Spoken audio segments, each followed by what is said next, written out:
Hello viewers, Divyam this side. ये chemistry के chapter chemical reactions and equations का third और लास्ट लेक्चर है। दोस्तों, हमने सेकेंड लेक्चर में बात करी थी केमिकल इक्वेशन के टाइप्स के बारे में। इस लेक्चर में हम बात करेंगे केमिकल रिएक्शन के टाइप्स के बारे में। तो आइए लेट्स बिगिन।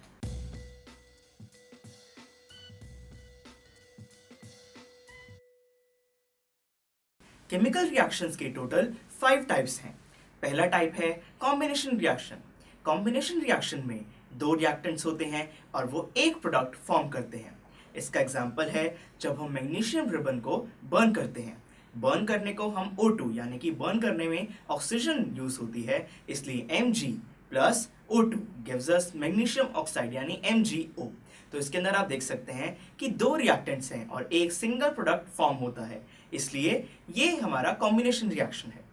अब बात आती है सेकेंड टाइप की, वो है हमारा डीकॉम्पोजिशन रिएक्शन। दोस्तों, डीकॉम्पोजिशन रिएक्शन कॉम्बिनेशन का बिल्कुल ऑपोजिट है। डीकॉम्पोजिशन रिएक्शन में एक सिंगल रिएक्टेंट होता है जो कि दो प्रोडक्ट्स फॉर्म करता है।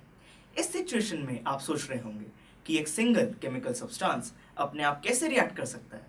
दोस्तों, इस रिएक्शन में हम या तो जो सिंगल सब्सटेंस है, जो सिंगल हमारा रिएक्टेंट है, हम उसको या तो हीट अप करते हैं या उसमें से इलेक्ट्रिसिटी पास करते हैं, जिसकी वजह से वो दो प्रोडक्ट्स फॉर्म करता है।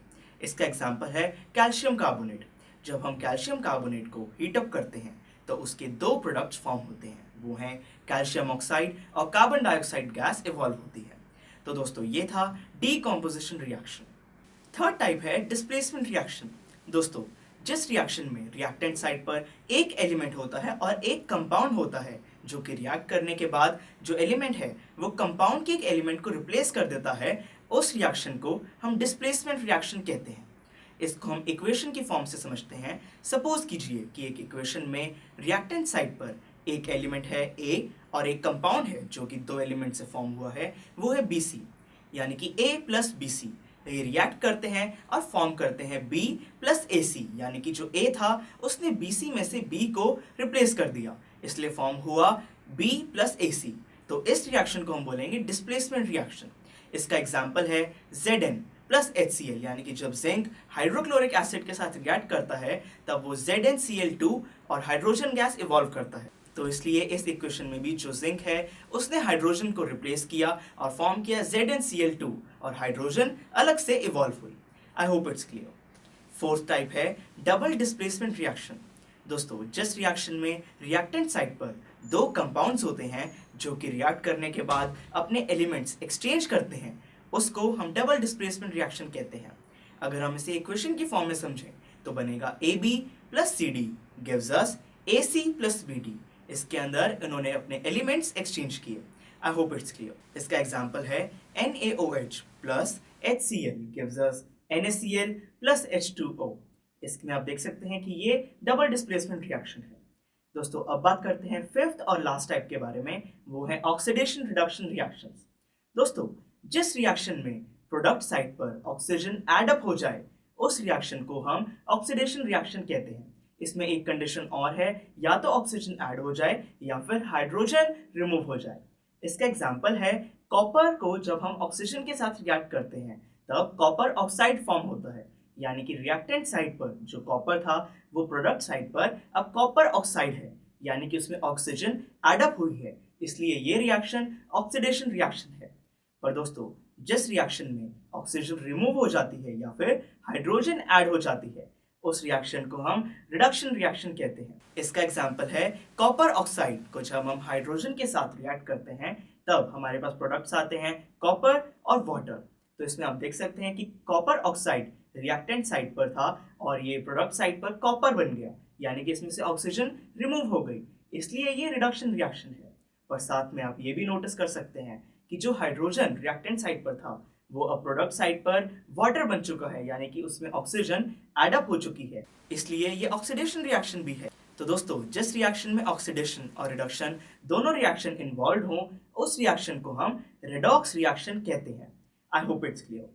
तो दोस्तों, here the chapter ends. Now let's go for a quick review. सबसे पहले हमने पढ़ा केमिकल रिएक्शन के बारे में। हमने पढ़ा जिस प्रोसेस में एक केमिकल सब्सटेंस एक दूसरे केमिकल सब्सटेंस में ट्रांसफॉर्म होता है, उस प्रोसेस को हम केमिकल रिएक्शन कहते हैं। फिर हमने पढ़ा कि अगर हम केमिकल रिएक्शन को सिंबल्स की फॉर्म में रिप्रेजेंट करें तो हम उसे केमिकल इक्वेशन कहते हैं। फिर हमने बात करी बैलेंस्ड और अनबैलेंस्ड केमिकल इक्वेशन के बारे में। हमने पढ़ा कि बैलेंस्ड इक्वेशन में रिएक्टेंट और प्रोडक्ट साइड पर हर एलिमेंट के एटम्स इक्वल होते हैं। फिर हमने बात करी अनबैलेंस्ड इक्वेशन के बारे में, जिसमें हमने पढ़ा कि रिएक्टेंट और प्रोडक्ट साइड पर हर एलिमेंट के जो एटम्स हैं वो अनइक्वल होते हैं।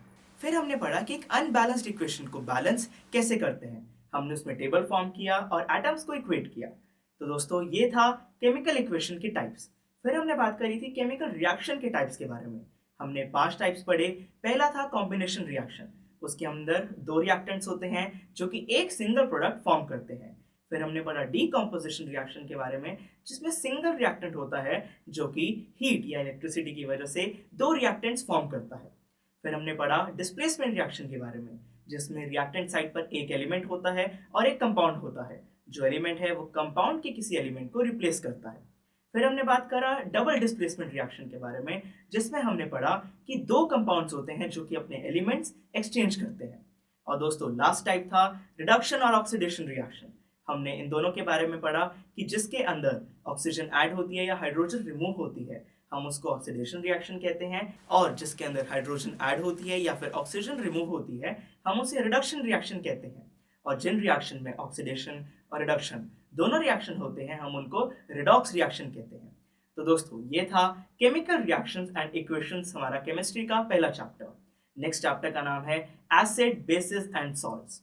दोस्तों please like, share and subscribe to my channel, और अगर कोई भी डाउट है then please comment. To go to the next chapter, just click here. Thank you for your time and all the best.